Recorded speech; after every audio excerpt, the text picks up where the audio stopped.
Revealed in upcoming episodes of this program are the contents of a recently unearthed repository classified by the secret government, the Phenomenon Archives.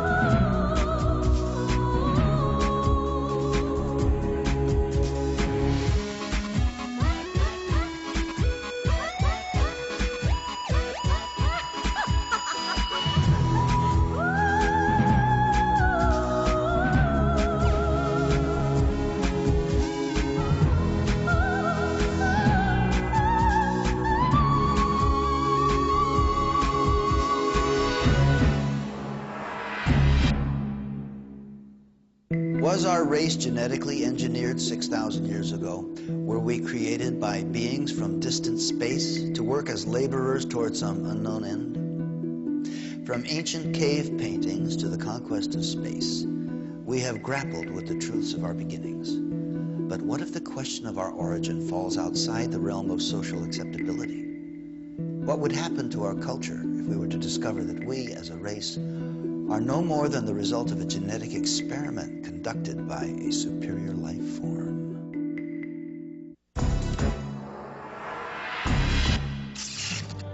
Over the course of the 20th century, we have witnessed exponential advancements in the collective knowledge of mankind.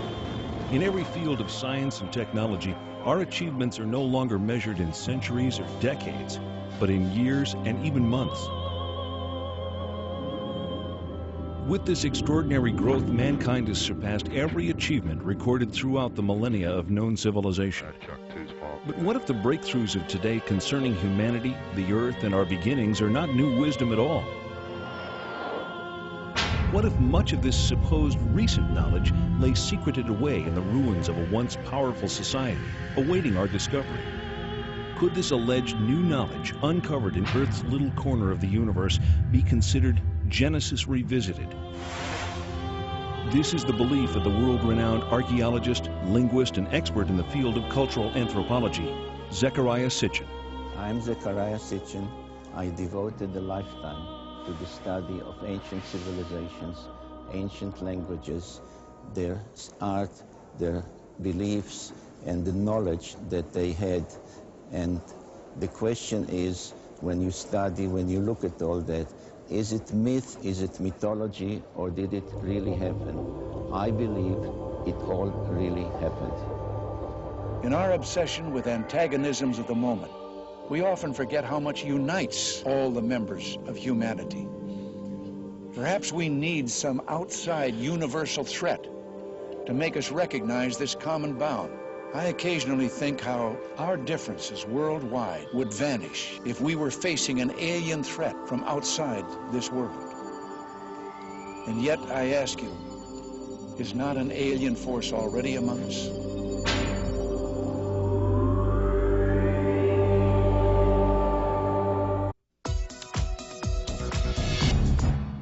Space is the inescapable challenge to all the advanced nations of the Earth. And it established the United States as the preeminent spacefaring nation. First for the coming decade, for the 1990s, space station freedom, and next for the new century, back to the moon, back to the future, and this time back to stay. And then a journey into tomorrow, a journey to another planet, a manned mission to Mars. A manned mission to Mars? An ambitious objective, and with the success of the Mars probes and NASA's rover, one that humanity has made substantial strides toward achieving. Could there have been a space base on Mars in antiquity? If we had physical, tangible evidence of artifacts on Mars, we are not only not alone in the universe, but someone has been on the next planet over. That in itself will forever change our frame of reference.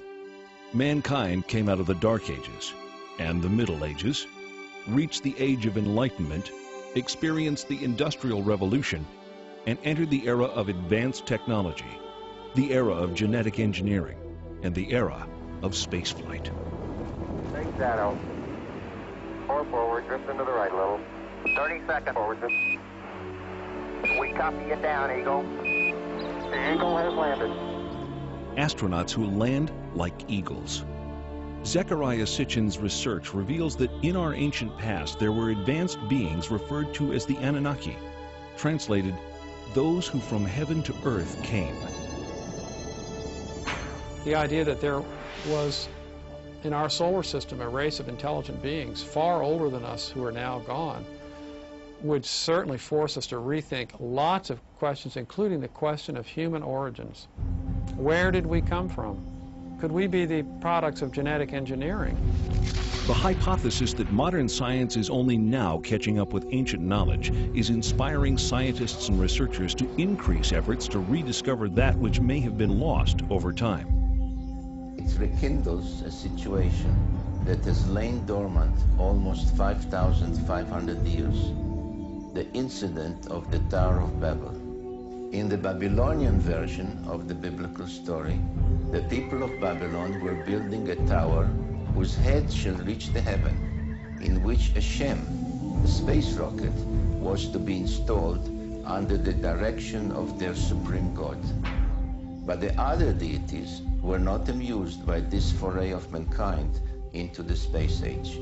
The biblical story recalls that Yahweh came down to see the city and the tower that the humans were building, and he said to his colleagues in Genesis chapter 11, "This is just the beginning of their undertakings.